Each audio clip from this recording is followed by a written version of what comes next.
India வந்து already 2 European powers வந்து ரொம்ப ஸ்ட்ராங்கா இருக்காங்க.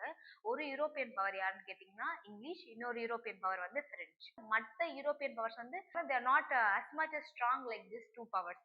ஆனா இவங்க 2 பேருக்கு என்னன்னா நீ பெருசா நான் பெருசான்ற மாதிரி ஒரு போட்டி இவங்க 2 பேருக்குள்ள நடந்துகிட்டே இருக்கும். பிரிட்டிஷ் எதுக்காக சப்போர்ட் பண்ணுவாங்கன்னா ஆஸ்திரியா வந்து அதோட அந்த கிங் செத்துட்ட உடனே அவங்களுடைய டாட்டர் தான் வந்து ரூல் பண்ணும் அப்படின்னு சொல்லி அவங்க வந்து சப்போர்ட் பண்ணுவாங்க. இந்த பிரெஞ்சு பீப்புள் என்ன பண்ணுவாங்கன்னா யாரு கேப்பபிளா இருக்காங்களோ அவங்களுக்கு தான் அந்த பவர் நியாயப்படி போகணும்னு சொல்லி ஒரு ஃபைட் இவங்க 2 பேருக்குள்ளே நடக்கும்.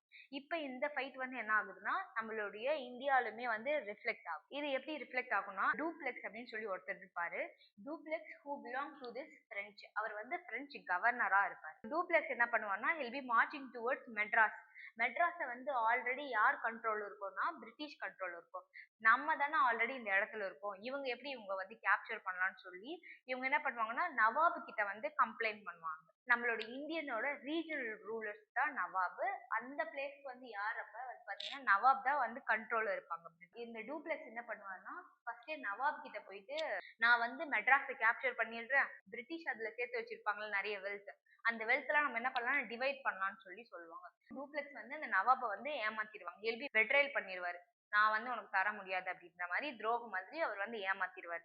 இதுல கோவடைஞ்ச இவர் நவாப் என்ன பண்ணுவார்னா he'll join his hand with whom அப்படின்னு கேட்டீங்கன்னா with this British. British and நவாப் வந்து இவங்க 2 பேரும் சேர்ந்து என்ன பண்ணுவாங்கன்னா ஒரு பேட்டில் வந்து பண்ணுவாங்க. அந்த பேட்டிலோட பேர் என்னன்னா பேட்டில் ஆஃப் அடையார்.